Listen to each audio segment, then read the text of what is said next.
Dividends are very much sought after for those looking to earn passive income through their portfolio, or for people looking to live off of their portfolio. They need some type of kind of payout, and that's what dividends can provide you. The thing is, what sort of portfolio and how much do you need to have invested to live off your portfolio at the end of the day? Welcome back to the channel. I'm Jacob Fisher, and today we're talking about dividend portfolios and sort of how much you need to have invested for these dividend return that you're looking for. I'm not an investment professional, so this video is for entertainment purposes only. With that said, let's tap the like button and first get into what a dividend is. Real quickly, a dividend is a distribution of a company's earnings to its class or a class of shareholders. Apple brings in $260 billion in revenue and choose to give to you, as the shareholder, $0.82 a share that you own, which is about a 0.68% yield. The rest of the money they choose to invest back in themselves. ExxonMobil, on the other hand, has a revenue of $279 billion and chooses to give shareholders a $3.48 a share dividend, which is an 8.9% yield. Apple has a lower yield, but is expected to increase in value over time compared to Exxon, which will also increase in value, but at a much slower rate, while giving you, or me, the shareholder, a higher dividend payout. Now that we fully understand that, let's just get into how much you need to have invested based on the dividend yields that you can hope to find. Because it's widely known that a $75,000 a year salary is the happiness salary, we're going to use that in the testing we're going to do.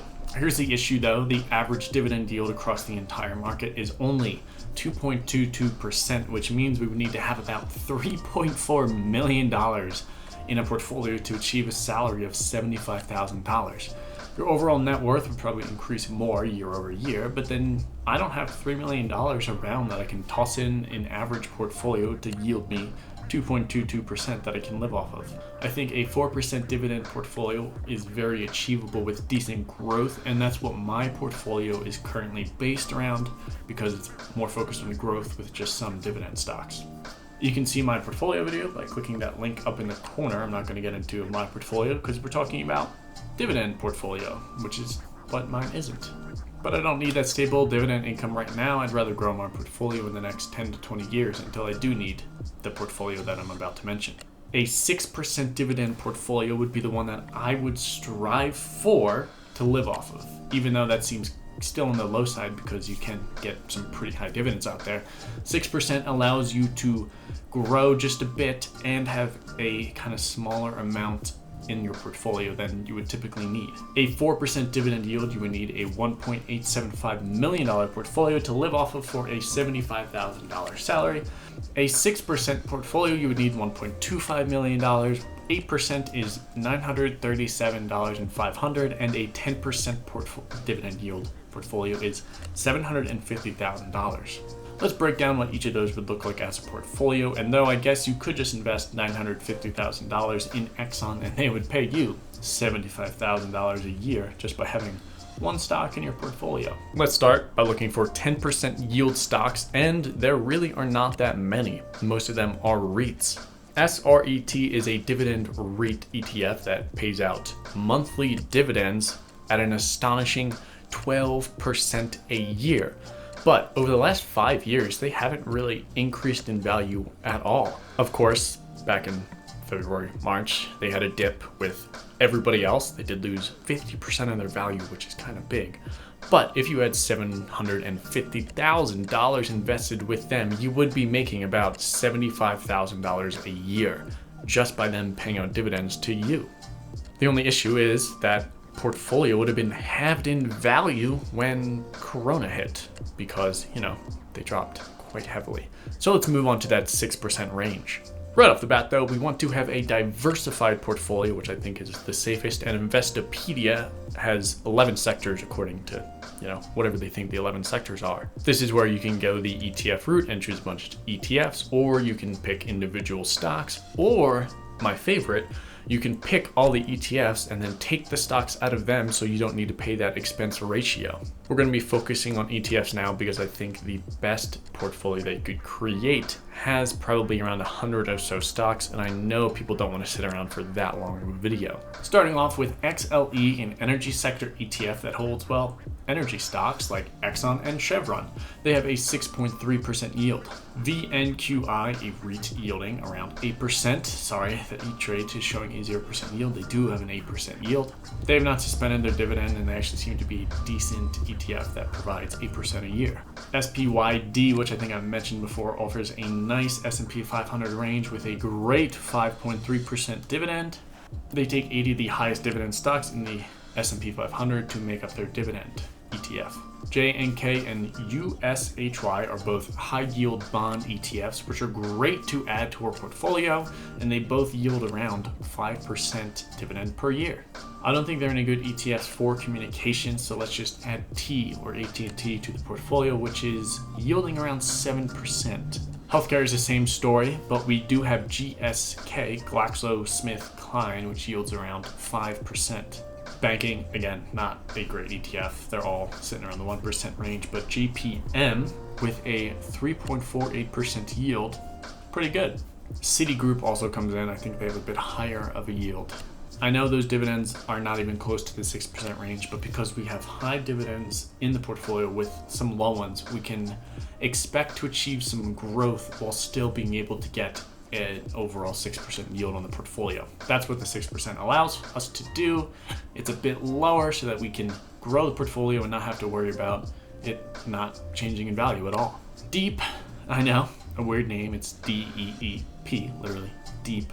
They have the 20 most undervalued, fundamentally strong stocks, and they invest in them. That's what that ETF is made of. They have a dividend of around 7%. Pretty good. That's only 8 names, but I do think it's a good basket of stocks because how ETFs work. It's really just a collection of a ton of stocks. Before we get into the results, I figured it'd be good to list off 8 stocks that would perform very similar to this portfolio. That's just in the testing I've done. They're pretty much identical. These stocks would be Exxon, AT&T, O'Reilly, the monthly dividend realty company, STX or Seagate Technologies, JP Morgan, GSK, GlaxoSmithKline, CIT or Citibank, and CVX Chevron. So that gets a good overall market with only 8 names. We do have technology, gas, banking, and the gas industry, which I think covers a good portion of the market. Again, these performed identical in the testing I did, so we'll just look at the results for the portfolio I just mentioned. Let's get into the income that you could expect to receive from these stocks. Now, because of the way this backtester works on the portfolio, it uses the most recent stock. So if a stock has only been around for 5 years, it'll only show the past 5 years, and then we can go from there. And one of the stocks was only around for, or ETFs, was only around for 4 years. So it's only going to be a 4-year portfolio. In those 4 years, though, you could expect your portfolio to grow, and even with the latest dip in March, your portfolio would be up, which is good. A typical year sits around $65,000 in income, but in 2019, you could expect to have made $91,600 in a year just on dividends alone. I can only imagine how much that would have increased to in 2020, probably cresting over 100K had it not been for a little bug in the system. This is certainly the portfolio that I would kind of gravitate towards once I achieve that $1 million mark, and that would be able to provide me an income that I could live off of, and then you could do whatever you want to after that point. I also wanted to compare how a portfolio focused on growth would compare against this one, and how much you would expect to receive in dividends from that one as well. The ETFs I used in portfolio 2 are IUSG, MDYG, VIOG, SPY, QQQ, TDIV, USD, not name, and IWF. That same $1.25 million portfolio would be worth well over $2.99 million, almost just about to hit $3 million in value.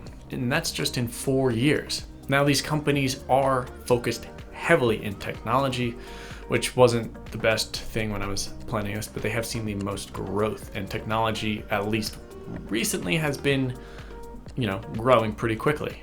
It's reasons like this why I think you should focus a good portion of your portfolio on growth if you're just starting out. Because while dividends are great and they'll provide you some type of monthly income or potential reinvestments, it's not quite as good as a portfolio like this that is focused on growth, because then you can grow your portfolio for 10 to 20 years and then move it all into a dividend focused portfolio, and hopefully that would, be a higher value than just going on the dividend route from the very beginning. Compared to the $91,000 in income you would make in the dividend portfolio, this growth portfolio would only pay you at the maximum a lousy $31,000. I mean, that's 3 times less, but you're not necessarily living off the growth one. Let me know down in the comments what type of investor you are and which portfolio you like better now, the dividend or the growth one. I upload videos on Monday, Wednesday, and Friday on travel and finance. If that sounds like of something interesting to you, make sure you subscribe down below. Thank you so much for watching, and until next time.